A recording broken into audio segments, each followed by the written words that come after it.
শিৱসাগৰৰ অন্যতম সামাজিক আৰু সাংস্কৃতিক অনুষ্ঠান দিখৌপৰীয়া সন্মিলিত যুৱ সংঘই অহা ৮ ছেপ্টেম্বৰত সুধাকণ্ঠ ডক্টৰ ভূপেন হাজৰিকাৰ ৯৩ সংখ্যক উপজা দিনটো শিৱসাগৰৰ নাট্য মন্দিৰত দিনজোৰা কাৰ্যসূচীৰ মাজেৰে উদযাপন কৰিবলৈ আগবাঢ়িছে। উল্লেখ্য যে ১৯৯০ চনৰ পৰাই দিখৌপৰীয়া সন্মিলিত যুৱ সংঘই শিৱসাগৰ জিলা প্ৰশাসনৰ সহযোগত ভূপেনদাৰ জন্মদিনটো পালন কৰি আহিছে।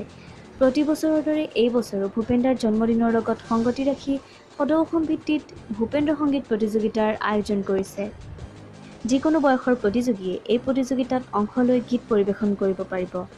প্ৰতিযোগিতাত এককভাৱে পৰিৱেশন কৰিবলগীয়া গীতসমূহ হ'ল মদাৰৰে ফুল, অগ্নিযুগৰ ফিৰিঙতি মই, ঐ ঐ আকাশ শুব, শীতৰে সেমেকা ৰাতি, ঔ মিচিং ডেকাতি, বিজুলী পোহৰ মোৰ নাই, কত জোৱানৰ মৃত্যু হ'ল, বুকু হম হম কৰে, অসম আমাৰ ৰূপহী, কহুৱা বন মোৰ, গাঁৱৰে জীয়ৰী সপোন সুন্দৰী, শ্বিলঙৰে গধূলি, তোমাৰ উশাহ কহুৱা কোমল, দোলাহে দোলা, প্ৰতিধ্বনি শুনো মই, সময়ৰ অগ্ৰগতি, কলিৰ কৃষ্ণ, বিমূৰ্ত মোৰ নিশাতি আৰু আকাশী গংগা।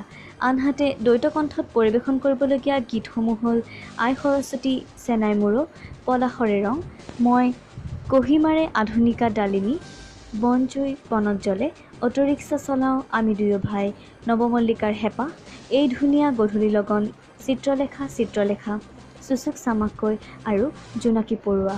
প্ৰতিযোগিতাত প্ৰথম, দ্বিতীয় আৰু তৃতীয় স্থানপ্ৰাপ্ত বিজয়ী প্ৰতিযোগীৰ উপৰি ৭ গৰাকী শ্ৰেষ্ঠ প্ৰতিযোগীক নগদ ধন আৰু মানপত্ৰৰে সন্মানিত কৰা হ'ব।